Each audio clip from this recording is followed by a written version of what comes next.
Πώς πήγε η υπόδειξη στο οικόπεδο που πήγε στο Λαγονίσι, Ντέπη? Λοιπόν, να σου πω. Εγώ σε κάθε υπόδειξη, δηλαδή όταν δείχνω ακίνητο σε πελάτη, θα βάλω τα καλά μου ρούχα, το παντελονάκι μου, το πουκαμισάκι μου, θα φτιάξω το μαλάκι μου, θα πάρω την ακριβή μου τσάντα, θα βάλω το ακριβό μου γυαλί και λέω πάω να εντυπωσιάσω. Και τελικά εντυπωσιάζεις. Τελικά πάμε στο αγροτεμάχιο, πατάμε με το γοβάκι και αρχίζει ο πελάτης και κάνει τα σοβαρά ερωτήματα. Δηλαδή, τι συντελεστή δόμησης έχει, Ντέπη, πόσο είναι η πρόσωψη, πόσο είναι το βάθος, πόσο χτίζει, πόσο είναι το κόστος κατασκευής και εδώ πόσο τελικά θα πουληθούν τα διαμερίσματα. Άρα τελικά τι χρειάζεται ένας μεσίτης, φτάνει να είμαι αποστράπουσα? Δεν είμαστε ξεναγεία κινήτων ούτε ντιλιβεράδες κλειδιών, όπως λέω στους συνεργάτες μου. Πρέπει να έχεις κάποια προσόντα, κάποιες γνώσεις, κάποιες τεχνικές και κάποιες πληροφορίες, Ντέπη. Τι άλλο σε ρώτησε ο πελάτης δηλαδή στο ραντεβού αυτό?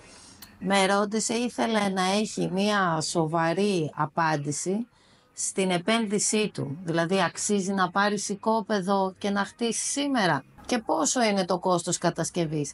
Άρα ο ένας μεσίτης πρέπει να πάει εκεί με τι? Με πληροφορίες, με εκπαίδευση. Προετοιμασμένος.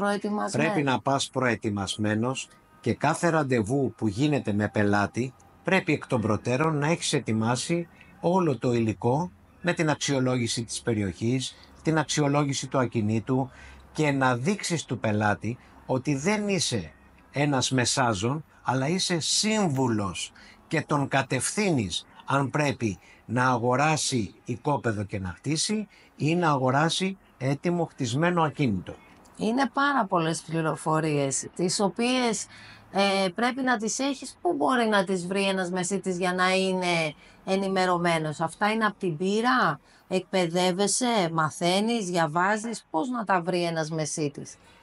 Ένα είναι βέβαιο, πέρα από την εμπειρία που είναι απαραίτητη, χρειάζεται οπωσδήποτε και εκπαίδευση. Στην ουσία τι είναι η εκπαίδευση? Σου γλιτώνει χρόνο από κακές εμπειρίες. Σωστά. Όπως εμείς εδώ τώρα, γιατί σε ένα ραντεβού δεν φτάνει άρα να είμαστε ωραία ντυμένοι, να φοράμε τα καλά μας και να πηγαίνουμε σε ένα ακίνητο. Είναι εδώ αυτό που λέμε απ' έξω κούγκλα και από μέσα πανούκλα. Part-time θεωρείς ότι δεν είναι καλό για έναν συνεργάτη να ασχοληθεί? Δηλαδή αν κάνει και μία άλλη δουλειά, δεν μπορεί να ασχοληθεί στον ελεύθερό του χρόνο και με τα μεσητικά για έξτρα εισόδημα? Θα σου απαντήσω αμέσως. Το αφεντικό εδώ είναι ο πελάτης. Όταν έχεις ένα πελάτη που θέλει να αγοράσει ένα ακίνητο και σου λέει αύριο το πρωί έχω χρόνο να δω 2-3 ακίνητα και εσύ βρίσκεσαι στην άλλη σου δουλειά, όπως καταλαβαίνεις τον έχασες τον πελάτη. Ή θα πάει μάλλον μεσητικό ή θα πει αυτοί οι μεσίτες είναι πολύ αργοί. Όποιος, Ντέπη μου, δουλεύει part-time ακολουθεί το δικό του πρόγραμμα και όχι του πελάτη. Άρα ωραία, το κατάλαβα. Part-time λοιπόν, κάποιος συνεργάτης δεν θα βγάλει πολλά χρήματα ώστε να αξίζει τον κόπο και πρέπει να είναι full-time. Δεύτερη ερώτηση, μπορεί να μένει η Ελευσίνα και να έρθει να δουλέψει Γλυφάδα? Υπάρχουν 3 κόστη.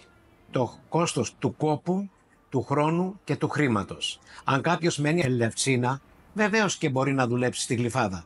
Για υπολόγισε, Ντέπη μου, πόσες ώρες πρέπει να φάει αυτός ο άνθρωπος να έρθει από την Ελευσίνα στη Γλυφάδα, να γυρίσει πίσω και αν ο πελάτης του ακυρώσει και το ραντεβού, απογοητεύεται και παρατάει τη δουλειά.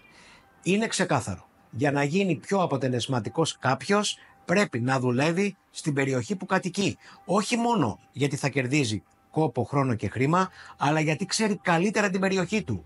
Είναι καλύτερα πληροφορημένος, είναι καλύτερα οργανωμένος και πετυχαίνει έτσι μέγιστο αποτέλεσμα.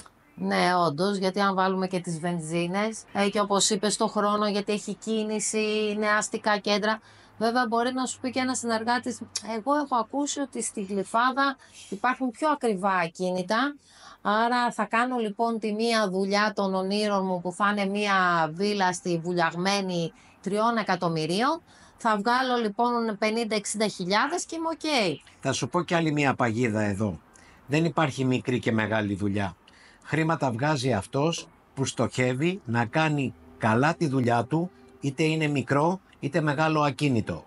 Θέλω να σου πω και κάτι πολύ πολύ σημαντικό. Δεν έχει σημασία αν κυνηγάς μικρή ή μεγάλη δουλειά. Σημασία έχει τέλος του μήνα, τι χρήματα μένουν στην τσέπη σου. Ούτε τι ποσοστό σου δίνει η εταιρεία. Υπάρχουν εταιρείες που δίνουν προμήθειες 70, 80, 90% και άλλες δίνουν 20 και 30. Μην κοιτάς το ποσοστό, ντέπη μου. Κοίτα τέλος του μήνα αν έχουν μπει στην τσέπη σου 2, 3, 5 χιλιάρικα ή και τίποτα. Κατάλαβα τι εννοείς, πώς να είσαι αποτελεσματικός. Και τώρα άλλο ένα ερώτημα είναι ότι να ασχοληθεί κάποιος συνεργάτης σε αυτή την περιοχή με ενοίκια και πωλήσεις, μόνο με ενοίκια, μόνο με πωλήσεις, με επαγγελματικό και οικιστικό, μόνο με επαγγελματικό, μόνο και οικιστικό. Πιστεύεις δηλαδή ότι είναι καλύτερο η εξειδίκευση ή να έχεις πολλά στο πορτοφόλιό σου, στα χαρτοφυλάκιό σου, έτσι ώστε να έχεις περισσότερες πιθανότητες? Όταν ξεκινάς νέος συνεργάτης, καλύτερα να εξειδικευτείς αναπεριοχή και αναπροϊόν. Παράδειγμα, εσύ μένεις στον Άλυμο. Στον Άλυμο λοιπόν είναι μια περιοχή που θα ξεκινήσεις να δουλεύεις και να εξειδικευτείς και αναπροϊόν. Να ξεκινήσουμε από τα ενοίκια κατοικιών που είναι ένα προϊόν πιο εύκολο σχετικά με τα επαγγελματικά και στη συνέχεια βήμα-βήμα, μήνα-μήνα να περάσουν μετά τα ενοίκια κατοικιών στα ενοίκια επαγγελματικών και στη συνέχεια αν θέλουν και στις πωλήσεις πρώτα κατοικιών και μετά επαγγελματικών. Με λίγα λόγια, εξειδίκευση αναπεριοχή και αναπροϊόν για να κάνεις πιο στοχευμένη και αποτελεσματική δουλειά. Έχεις δίκιο, γιατί καταρχήν όταν είσαι σε μια περιοχή, πρώτον τη γνωρίζεις. Γνωρίζεις τους δρόμους, τα ακίνητα, τα καλά σημεία, τα όχι καλά σημεία. Για παράδειγμα, έκανα μια υπόδειξη και ήξερα να του πω πού είναι η αγορά, πού είναι τα σχολεία, που έχει το εκκλησάκι, που έχει το παρκάκι κτλ. Και αυτό είχε σημασία στον πελάτη, γιατί εκτός από το σπίτι πουλάς και την περιοχή. Κατά δεύτερον και πολύ σημαντικό είναι ότι όταν δραστηριοποιείς σε μια περιοχή σε συστήνουνε, είναι πάρα πολύ καλή η Ντέπη στο επαγγελματικό, η Ντέπη μου το νίκιασε, η Ντέπη μου το πούλησε, άρα πάρε την κάρτα της. Έχουμε λοιπόν και συστάσεις, έχουμε τις τιμές, μαθαίνουμε καλύτερα τις τιμές στην περιοχή, ότι του λες κιόλας για πίεση τιμών, εγώ κύριε Τάδε πούλησα το τάδε διαμέρισμα 80 τετραγωνικά σαν το δικό σου, τόσο. Άρα μην βλέπετε μόνο τις αγγελίες ή μην επηρεάζεστε αυτά που σας λένε. Σας λέω για τιμή κλεισίματος ότι είναι το τάδε ποσό μπορεί να κλειστεί το ακίνητό σας. Θα σου πω ένα παράδειγμα. Πριν από λίγο είχα εκπαίδευση με το συνεργάτη μου τον Κώστα στο επαγγελματικό.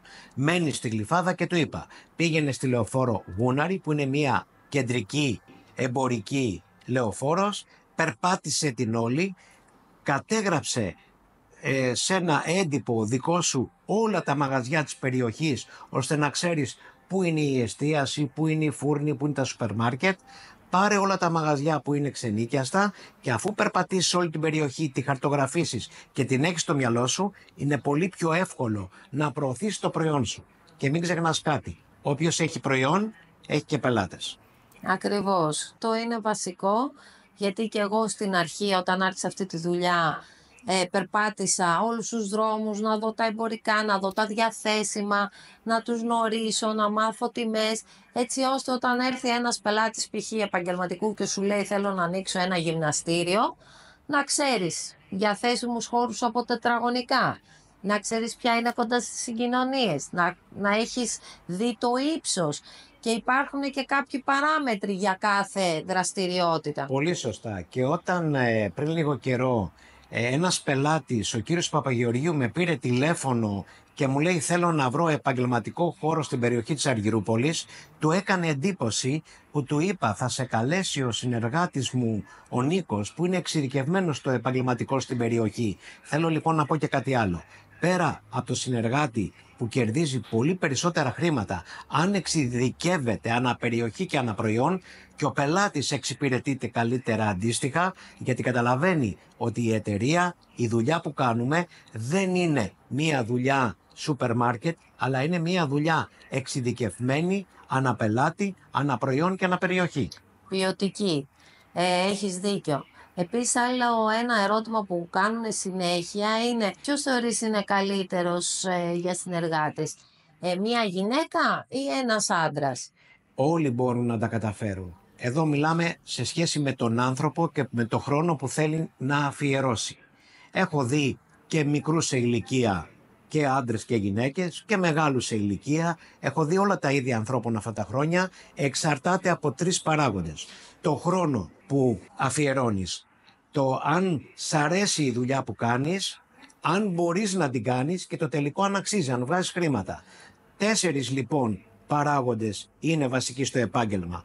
Ο χρόνος που αφιερώνεις, αν σου αρέσει αυτό που κάνεις, αν μπορείς να το κάνεις και τέλος να βγάζεις χρήματα αν αξίζει. Τότε είναι η καριέρα που κάνεις. Και τι εννοείς αν μπορείς να το κάνεις? Δηλαδή, τι προϋπηρεσία μπορεί να έχει κάποιος για να ασχοληθεί με τα μεσητικά? Είμαι εγώ, για παράδειγμα, 35 χρονών, είμαι γυμνάστρια και λέω ας κάνω και μεσητικά. Δηλαδή, τι προϋπηρεσία, από ποιο πεδίο μπορείς να μεταβείς στα μεσητικά στο real estate? Κοίταξε, σίγουρα το να είσαι επικοινωνιακός βοηθάει. Είναι ένα επάγγελμα επικοινωνίας. Και στην επικοινωνία όλοι έχουμε πρόβλημα. Δηλαδή δεν μπορούμε να συνοηθούμε. Προχθές είχα ένα πελάτη που ενώ είχαν προσπαθήσει 3 συνεργάτες μου να επικοινωνήσουν μαζί του, ο 4ος τα κατάφερε γιατί ήταν πιο επικοινωνιακός στο τηλέφωνο. Άρα το βασικότερο προσόν στη δουλειά αυτή να είσαι άνθρωπος της επικοινωνίας. Στην ουσία δεν πουλάμε κάποιο προϊόν, υπηρεσίες προσφέρουμε. Άλλο προσόν, η επικοινωνία είναι το ένα. Η οργάνωση παίζει ρόλο στη δουλειά μας. Δεν, είναι δεδομένο. Χρειάζεται οργάνωση και επειδή είναι ένα ελεύθερο επάγγελμα, απαιτείται οπωσδήποτε και ένας αυτοέλεγχος.